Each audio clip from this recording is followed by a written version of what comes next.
कळमेश्वर तालुका बुधला ग्रामपंचायत मार्फत अनेक विकास कामांना गती मिळाली असून अनेक कामे मंजूर करण्यात आली असून अनेक कामे सुरू करण्यात आली आहेत। या ठिकाणी काही अंतरावर नवीन सार्वजनिक शौचालयाचे बांधकाम सुरू आहे, तर जलजीवन मिशन अंतर्गत नवीन विहिरीचे बांधकाम सुरू असून ते काम पूर्ण होत आले आहे। त्याचबरोबर नवीन पाण्याच्या पाईपलाईनचे काम देखील पूर्ण झाले आहे। शासनाच्या अनेक योजना ग्रामपंचायत तर्फे राबविण्यात येत आहे, तसेच गावचा विकास होत आहे। यामुळे गावकरी खुश आहेत असे मत नागरिकांनी मांडले आहे। मॅडम, बुधला ग्रामपंचायत अंतर्गत झालेल्या कामाबाबत थोडं सविस्तर सांगा। नमस्कार, माझं नाव लीना राजेंद्र चिमोटे। मी बुधला इथे सरपंच आहे।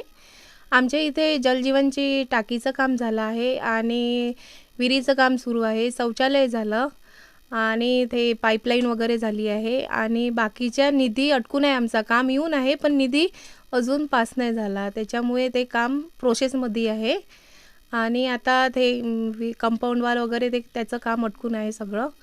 तो निधी मिळाला तर खूपच चांगलं होईल आम्हाला।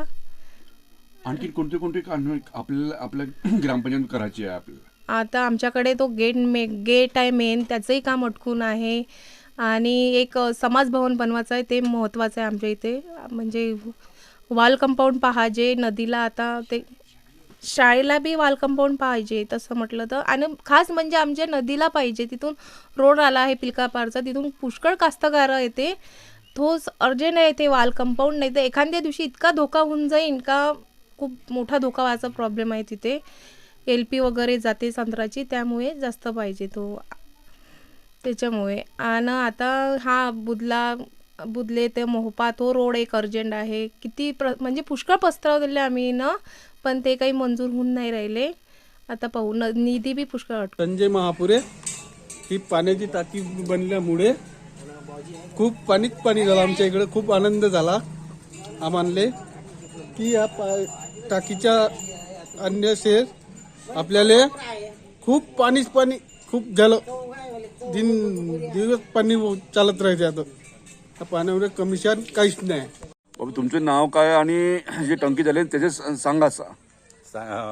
माझे नाव रब्बाजी सीताराम महापुरे। हे बुधला खुडसापार गाव आहे।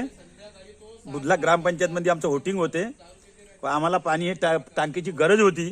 ते छोटी होती पहिले टाकी, पाणी पुरत नव्हतं वस्तीमध्ये, पण ही टाकी झाली, चांगलं झालं, मस्त एकदम आनंद झाला। पाणी सगळ्या लोकांना भरपूर पाणी भेटून राहिलं आहे आणि चांगलं आहे। प्रतिनिधी मंगेश उराडे, NTV न्यूज मराठी, नागपूर।